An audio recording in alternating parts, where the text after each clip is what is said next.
What's good? What's good? What's good? What's good? How you guys living, man? How you guys? Long time no see. Long time no see.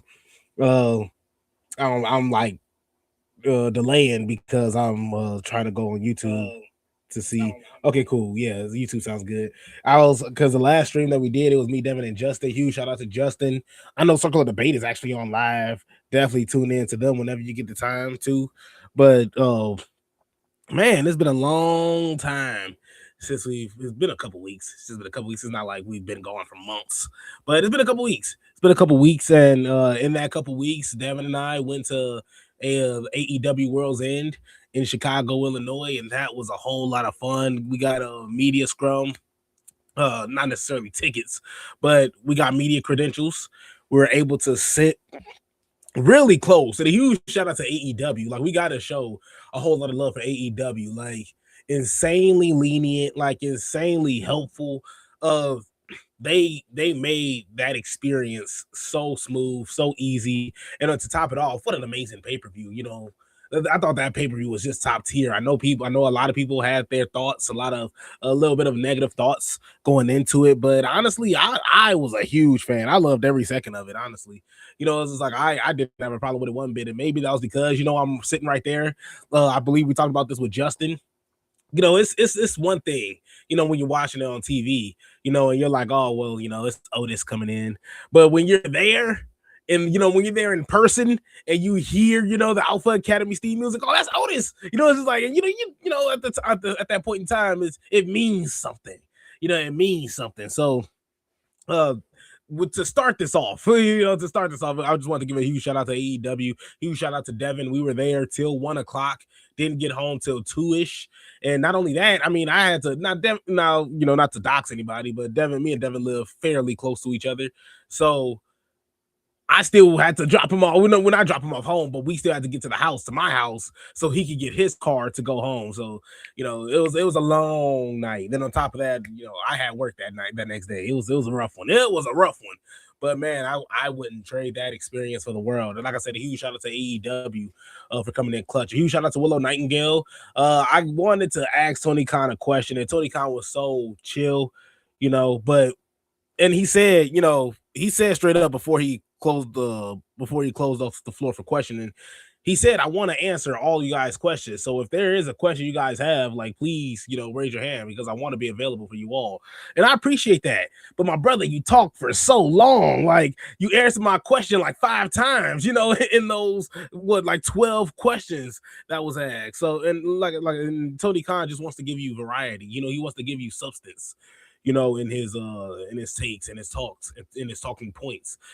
And you can tell, because people are explaining like how great was this pay-per-view to pretty much end off the 2025 year. And he just goes on a tangent and lists off everybody that's won an award, list off the AEW's awards, and looking into the future and what's next and possibilities. And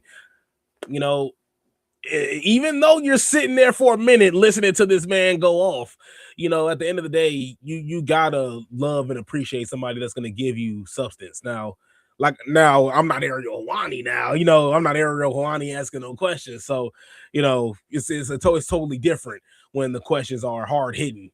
But, in terms of being available and being open for everybody, you got to give credit to Tony Khan for that. And I wanted to give some huge love to AEW before we start off this Raw review. Like I said, because we haven't been here in a minute. So, and now, like I said, that was just a whole lot of fun. Everything's on social media: Instagram, Twitter, TikTok.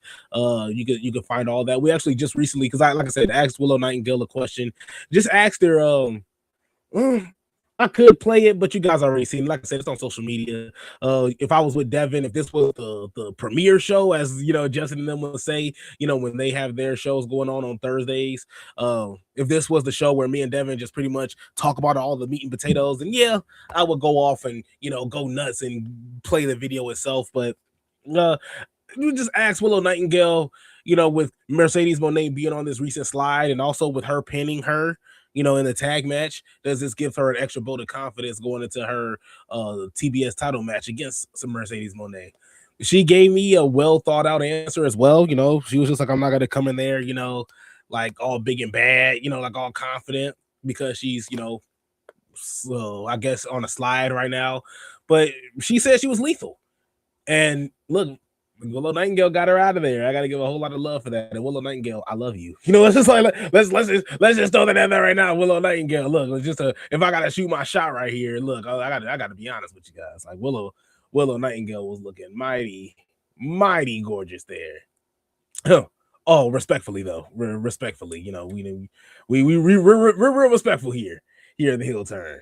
So just wanted to give a whole lot of love to Willow Nightingale, to AEW. But the reason why this is called the Heel Turn 30, this is going to be something new that I kind of want to do here on the Heel Turn. For those that were long-term viewers, mainly Justin. You shout out to Justin. Justin was, oh man, yeah.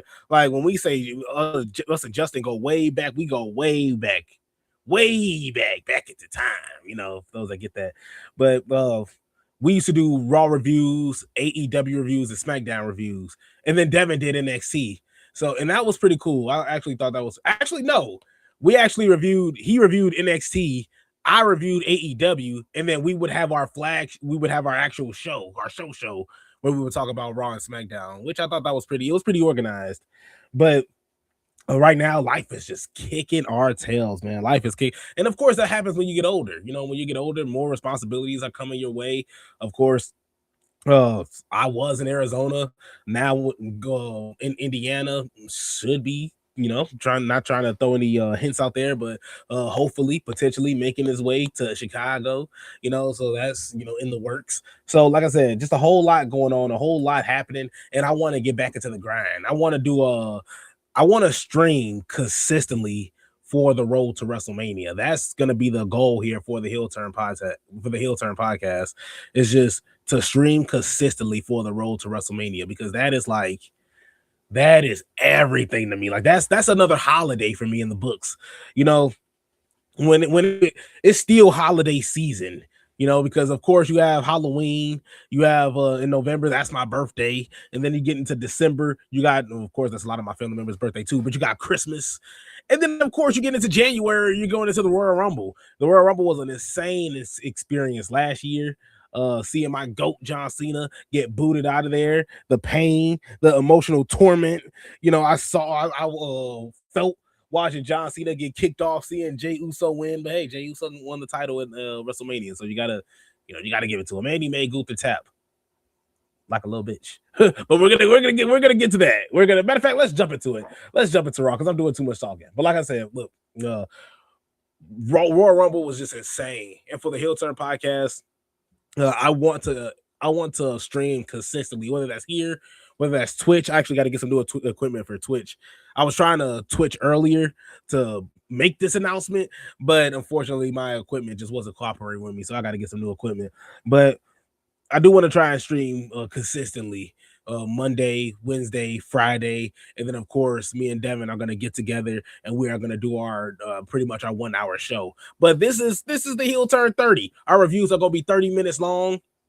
And like I said, I'm trying to get this to accommodate to scheduling. You know, me and Devin have to work. I mean, just at the face of it, I believe Devin has 2 jobs in itself. I have 2 jobs, technically 3 if you want to count the YouTube, but it's it's just a whole lot of fun. It's just a whole lot of fun getting to do this, getting to talk wrestling, and just getting back into the daily grind. And so that's why this is the Heel Turn 30. We're gonna get into our reviews in 30 minutes. We gotta get it off our chest, and then we get out of there, you know, because at the end of the day, as long as we're making content, that's all that matters. That's all that matters. And it doesn't have to be an hour long.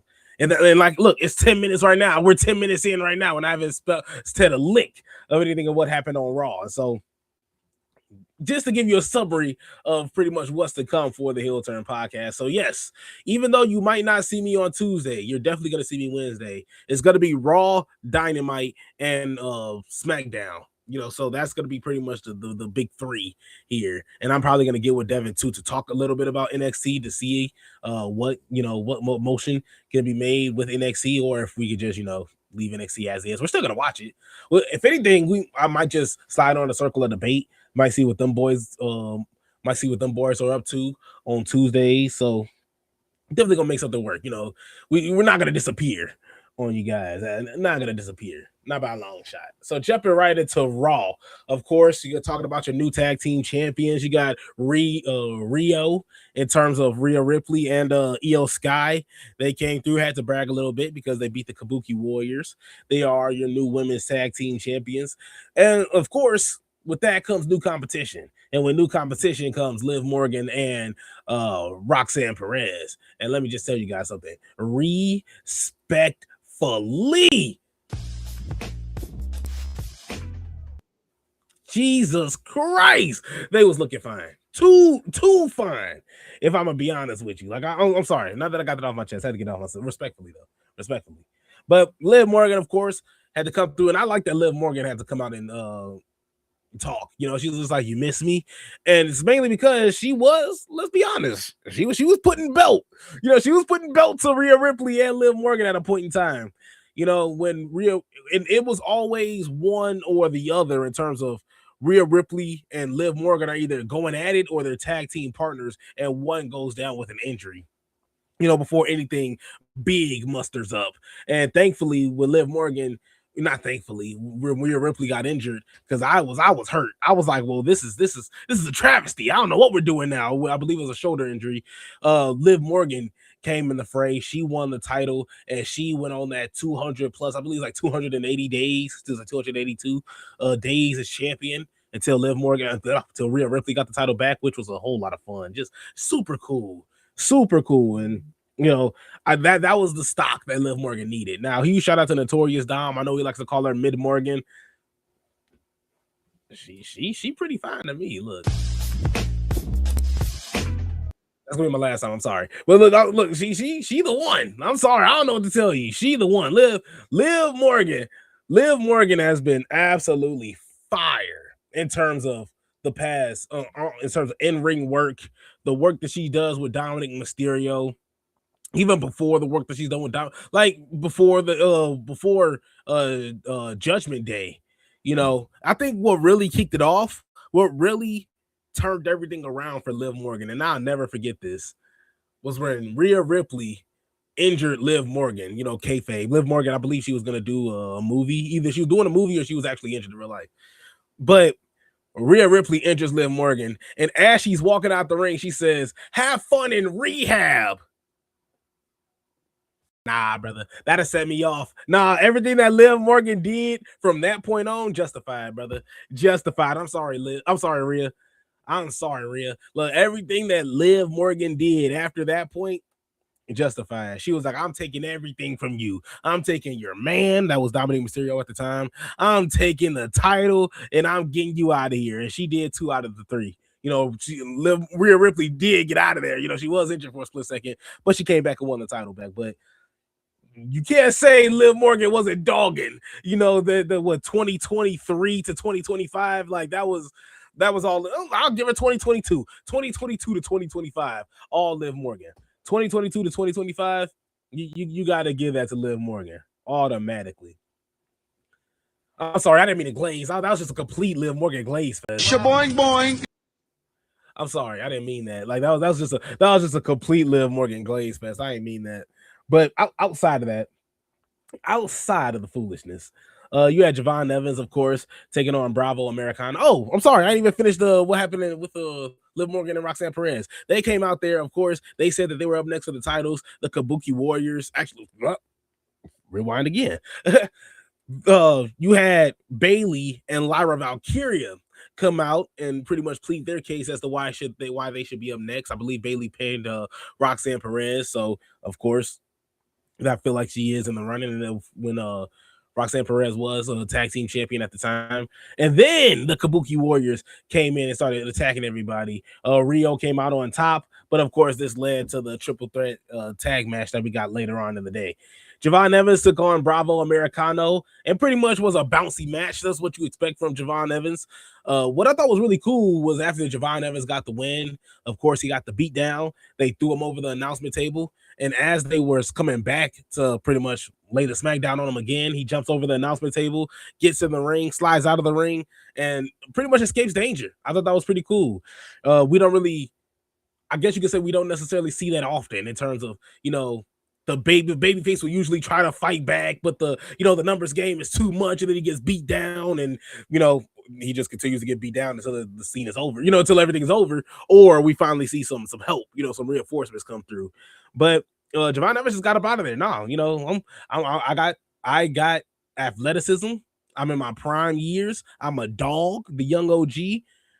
He's showing that day in and day out, and I love Javon Evans. Obviously we're not going to see him in some prime time major, we're not going to see him in a major title picture role anytime soon, obviously, especially at what, 21, 22 years old. Like Bron Breakker, understandable. Like that dude was a freak of nature. Dude was a freak of nature. He can already talk. He had the lineage. Like, what more could you want from somebody like a Bron Breakker? Boing, boing. Okay, I'm done glazing. I'm sorry. But that's one thing that really stood out about a Bron Breakker at that age, at just that young. Javon Evans, as cool as you are, you're still really skinny. You're still as athletic as you are. We know you're the smiling baby face. You're the smiling baby face that's going to get his wins here and there, but you're going to receive a crazy amount of damage. We're gonna be the ones rooting for you. We know what we're getting with Javon Evans. Definitely going to hopefully see a mid-card push at some point in time. If not this year, next year, look, we got, and that's the thing. That's what's great about being in this position with guys like Javon Evans, guys like Obafemi, guys like Bron Breakker, because even talking about it with friends at work, like Bron Breakker, as much as I would want him to beat CM Punk right now, it doesn't need to happen. Bron Breakker doesn't even need to win the title within the next year and a half. It's crazy if he doesn't, because of how athletic and how just crazy he's been this past year and a half, and where this story is rounding out to become. But and especially if this payout doesn't end in Bron Breakker becoming champion, Seth Rollins being booted out of the division, Bron Breakker's like, hey man, this I'm the captain now. It's like this is my ship at the end of the day.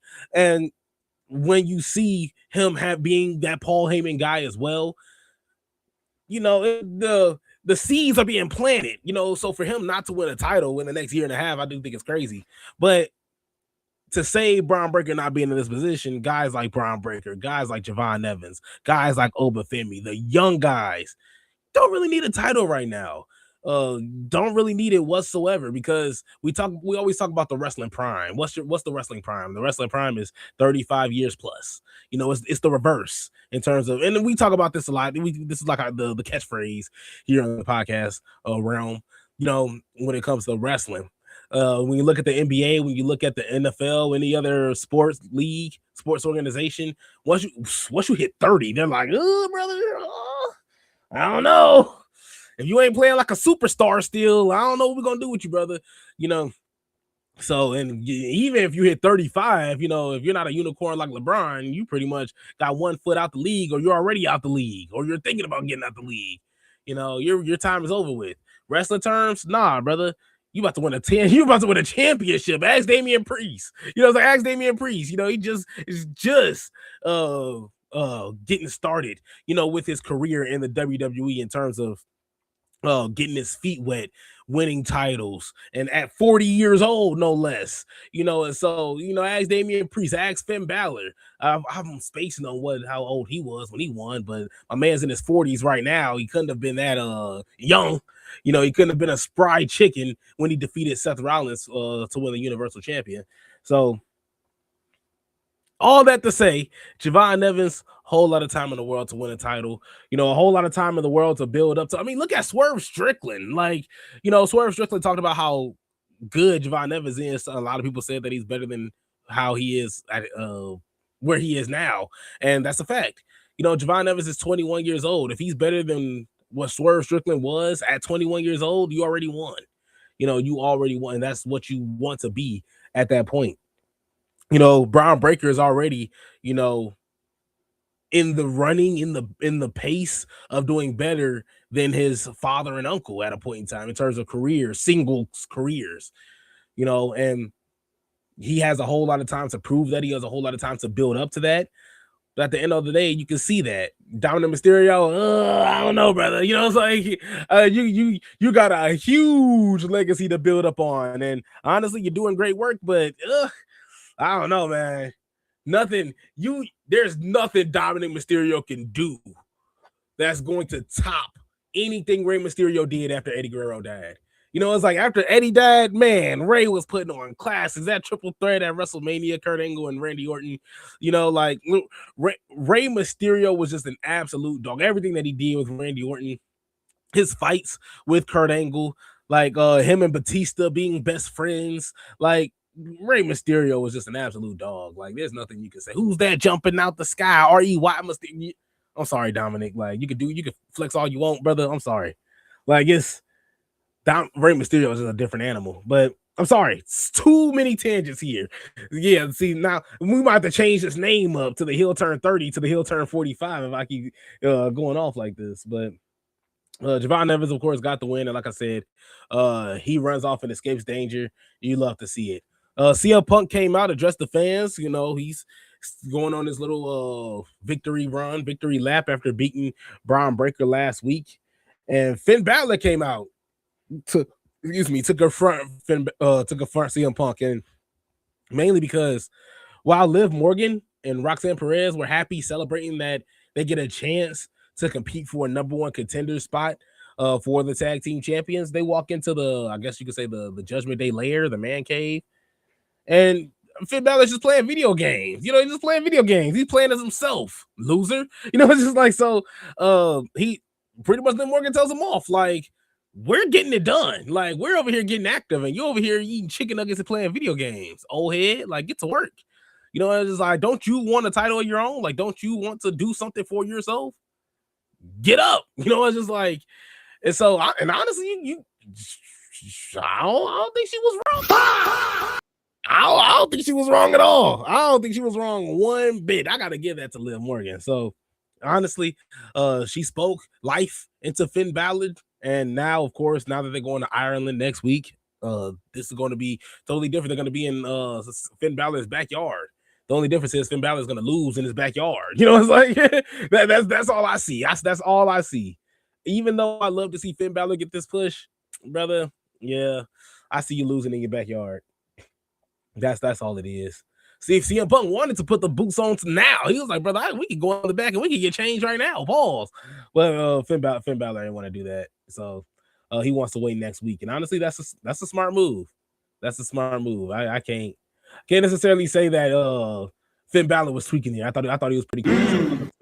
Thought he was cooking.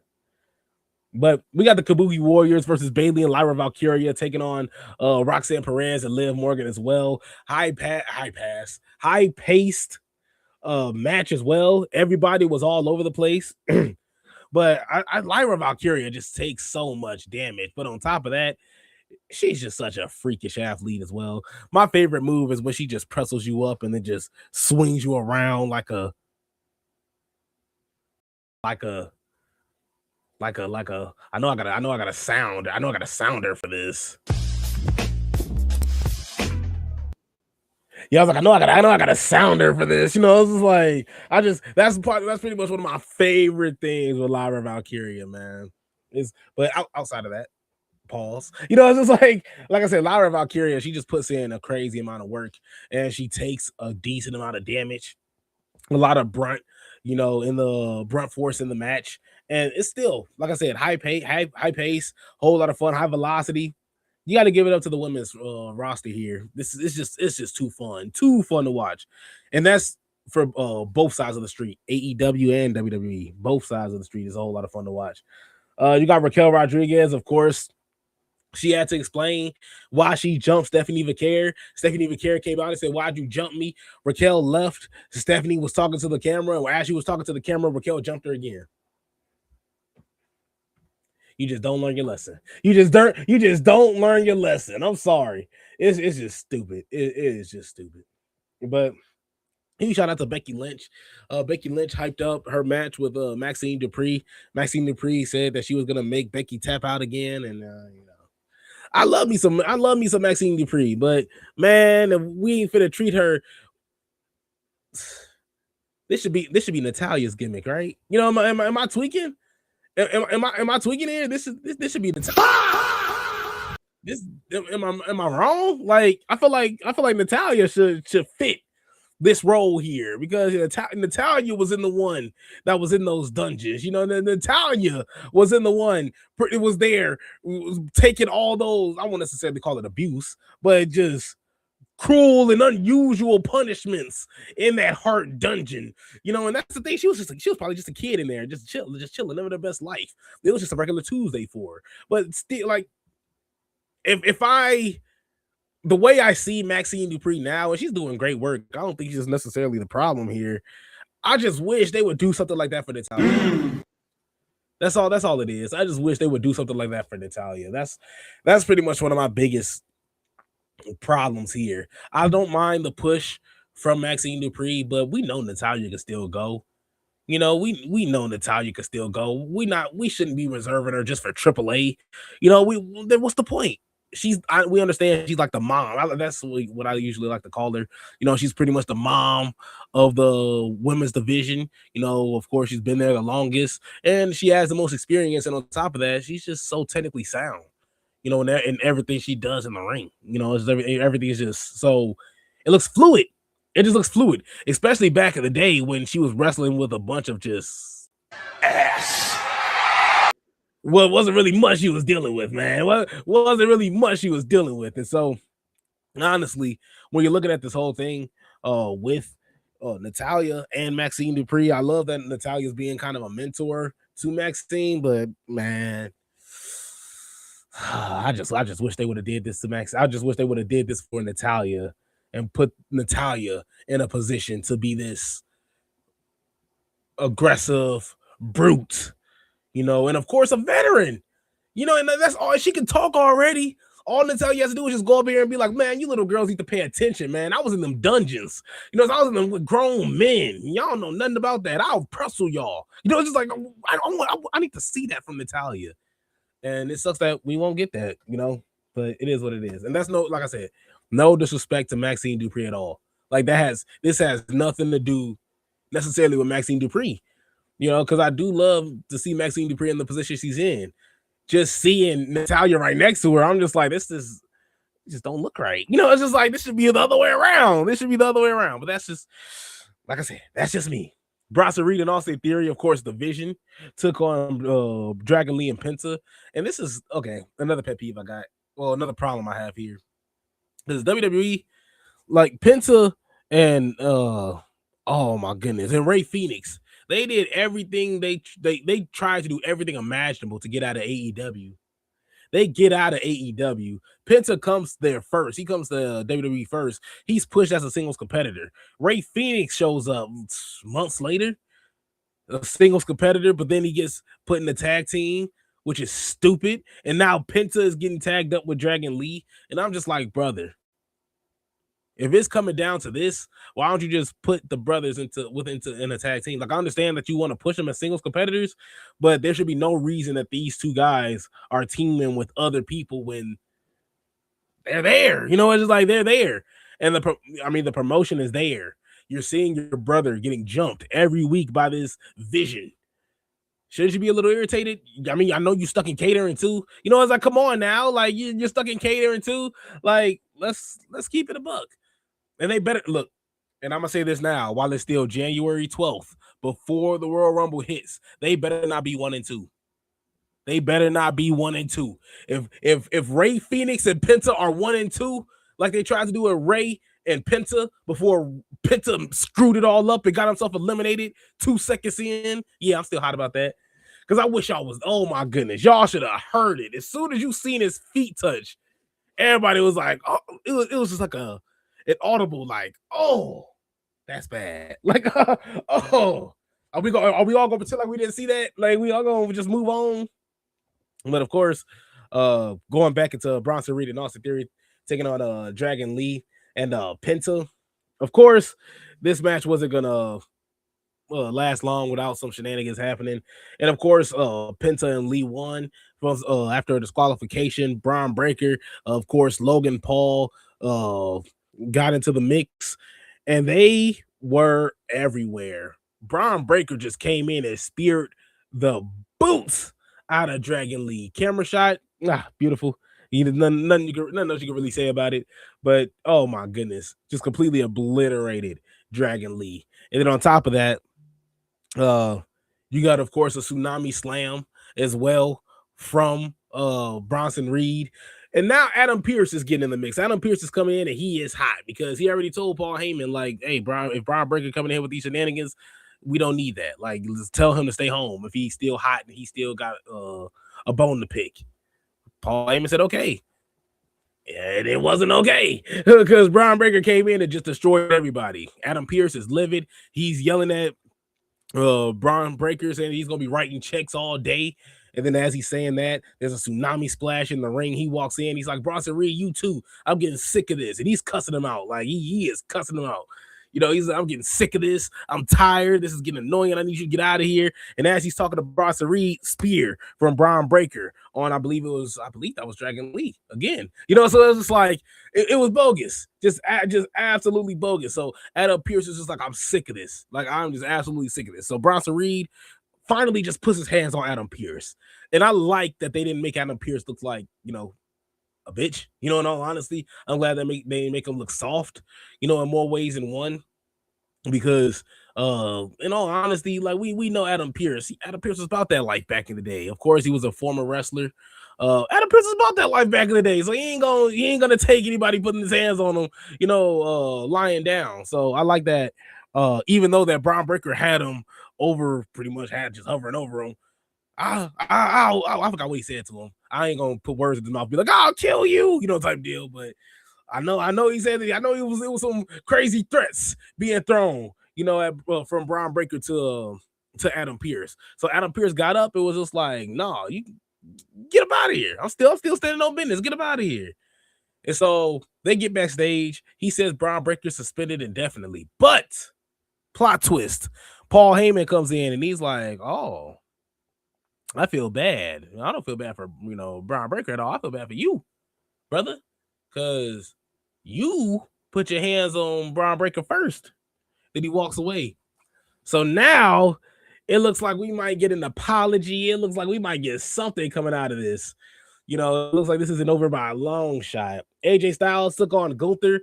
And what was a really, really hard-hitting match. I mean, the crowd was just singing all over the place. And the crowd was awesome. The crowd was awesome the whole time.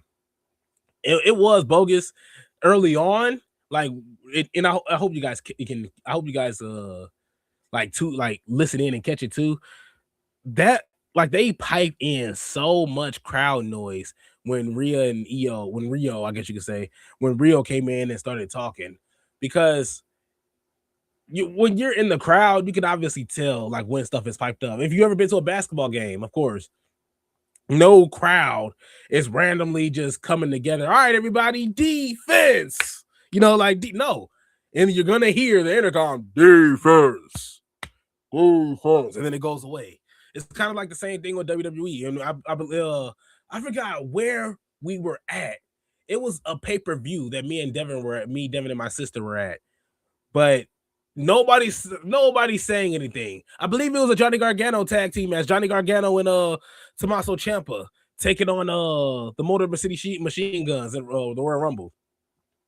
It wasn't as quiet as a church mouse in there, but it wasn't loud. You know, nobody was on their feet or nothing, but you can just hear, you know, it's like you can hear the crowd, you know, building up, getting louder a little bit, but nobody's moving. You know, it's like nobody's making a move. I mean, half of them are in the bathroom. I was actually coming from the bathroom trying to figure out what's going on and what's this crowd noise at. You know, it's like, but so I just thought that was really, really, not I won't necessarily say off-putting, but you could tell, and it gets annoying after a while. But Gunther and AJ Styles just had a nuclear wrestling match. Just hard hitting as well. AJ Styles, of course, still showing he's just uber athletic at his age. And it sucks that it's his last year, man. It sucks that it's his last year. I do like that he had a long lasting career in WWE, you know, because the longevity that he had in TNA, you know, the longevity he had in New Japan is unmatched. And the fact that he came into WWE, not when I think he was still in his 30s, just creeping into his 40s, so I still think that's awesome and still doing what he's doing now. Wow, looking jacked, I think is impressive. I think it's awesome. And, you know, I like that he's leaving out on his own terms. Kind of like how John Cena is. I feel like John Cena is the same way. I don't want to be, and this is no disrespect to Stone Cold Steve Austin, but he doesn't want to be in a Stone Cold situation where it's just a gimmick, where you want to come back, you want to put on a match that you want to put on like a one final hurrah match, but you're not what you used to be. You can't perform the moves that you used to. You know, you're not as agile as you used to be, type of deal. And it's and the reason why I bring up Stone Cold is everybody loves Stone Cold versus Kevin Owens. I love Stone Cold versus Kevin Owens, but we can't lie and say we can't just sit here and say that all Stone, we can't sit here and say that all Stone Cold did was just a whole lot of wrestling moves. Like Stone Cold was literally just punching Kevin Owens, catching beers, drinking, punching, stunner, drink beer, punch, stunner, drink. It's just like, brother, it was a routine. It wasn't like Stone Cold was putting in crazy work. That's not something John Cena would want to go out. At least that's not how I would think. I would think I don't think John Cena would want to come in 10 years later just to hit the 5 moves of doom and then call it a day and go home. No, he wanted to have a solid match with Gunther. He wanted to have a nice long year run, a farewell tour, and it paid off. I don't think AJ Styles is having a farewell tour. I think he's just riding the waves. And then when it comes down to it finally, maybe 3-4 months in, he's gonna be like, all right, y'all, letting y'all know time's coming. It's like, I'm letting y'all know it's about that time. I don't think he's going to go all out like John Cena, but I definitely think he'll still get his flowers thrown at him. But this is a really great finish and I feel like I've seen this before. I won't necessarily say Brock Lesnar Undertaker because I feel like that was a whole complete accident. I think that was a complete accident, but I definitely think that was just a genius move by Gunther. Gunther is getting wrapped up in the oh man. What is it called? It's oh man, what is it called? AJ's submission move. Oh man, the calf what's it called? The calf crusher. That's what it was. Jesus Christ. I was sitting here, I'm like, come on now. It's not the spiral tap. I was like, I don't think he's hit the spiral tap in WWE. But yeah, he hits the calf crusher on Gunther. Gunther's trying to escape. He can't. And it is so cool because after, like, you don't see it. You don't see it at all. You just see AJ Styles let go. He's like, yeah. And like trying to get his hand raised, and everybody like, what are you talking about? Like, even everybody at home is like, brother, what are you talking about? The ref is like, oh, well, no, ain't nobody see no tap. He's going talking to the announcer like, nah, ain't nobody tap. The match still going on. Of course, Gunther low blows, power bomb, and even the camera shot on the power bomb with the camera shaking a little bit. We got to keep that. That's like, what's the word? It's like a video game. It's like a video game style. And I just think I thought that was sick. Just the way the power bomb hits, the camera shakes a little bit. Cinema. But Gunther gets the win. And Gunther, he shows how sneaky he is. He shows how, the finesse gets played out on live TV, and how it all comes to how it all pretty much comes together is Gunther taps on the left side of AJ Styles' body, pretty much on his left side. So he taps on the ref's blind spot. The ref doesn't see it all. So AJ Styles feels the tap. AJ Styles knows that he taps. Maybe some of the fans on that side of the arena that can see it before we all saw it knows that Gunther tapped. But at the end of the day, AJ Styles gets up and we're like, what's going on? So after we finally get clearance, and it's so, you can tell that this whole thing was, planned from the rip just because of, and I'm saying that obviously, oh, well, it's wrestling, of course, well, duh. But I'm saying, like, when you saw the finish and then we get to the instant replay and you see the same camera shot that we all saw that we're still confused by, we're just like, we see AJ Styles get up. The minute the instant replay hits, Michael Cole goes, oh, I just got word that there's another camera shot. Oh, well, yeah, well, of course, of course, there's another camera. You couldn't have waited, 3 to 4 minutes. You couldn't have waited like 5 minutes for AJ Styles still, throwing tantrums in the ring. You finally look at but I'm not trying to be nitpicky. I'm just saying, like, brother, like, I was like, as soon as they showed the replay, I'm finally getting word that what? That was quick, brother. Like, but great Raw. Great Raw. It was a fun Raw. I didn't necessarily have any problems or issues with Raw. What was going on? I thought it was really well paced, pretty smooth. I really just can't stand when I have to go home and watch Raw instead of just going home waiting till 7. It gives me something to look forward to. It gives me something to look forward to. And so, honestly, I'm going to be looking forward to the AEW review because that's going to be coming up next for the heel turn 30. So this one was the heel turn 40. This one was the heel turn 40. But in my defense, the first 10 minutes was me describing that. I mean, the first 15 minutes was me describing what was going on with the heel turn and what's happening and the different plans I want for the heel turn as well. And of course, Devin will be here too soon as well. That's never going to change, of course. So thank you guys so much for sticking with us. Thank you guys so much for tuning in, and a whole lot of love for Devin. I mean, look, if we got this sounder for a reason. If I can glaze, boing boing. If I can just glaze for 2 seconds, boing boing. Look, at the end of the day, like, you got to give a whole lot of love to Devin. Like I said, like, nobody is going to go out there, drive an hour and some change to a wrestling event, and still, on top of that, stay the whole time, stay for the media scrum, and then have to drive an hour back, and then have to drive back home on top of that. I mean, that man worked double duty. That man worked, that ain't even double duty. That's triple duty that he worked that day. And on top of that, I mean, the work that he puts in for the heel turn off camera, I think it's just insanely incredible. There's not a day that goes by that we don't think about this. And so it's just really, really fun. Really, really fun. And this isn't ending anytime soon. It might be inconsistent, but it ain't gonna disappear on you. We ain't leaving. And like I said, with the Royal Rumble coming up, and right now I consider this the road. When January hits, it's the road to WrestleMania for me. So in saying that, that's where I want to get consistent at. I was actually trying to go live last week, and unfortunately, I fell asleep. I just fell right asleep. I missed Raw completely, and so next time, even something like that happens, I'm just gonna go live at midnight. I'm just gonna go live at midnight and just give my reactions. Honestly, as soon as I wake up, I'm just gonna set the camera up and go live. If I end up falling asleep, look, at some point in time, like, we gotta get the content going. So whether I'm asleep, whether I'm tired, whether I'm under laughing gas, I want you guys to know that we're gonna do our best to keep it consistent, especially, like I said, on the road to WrestleMania. Gonna have too much fun here. So thank you guys absolutely so much for tuning in, and we'll see you guys next time.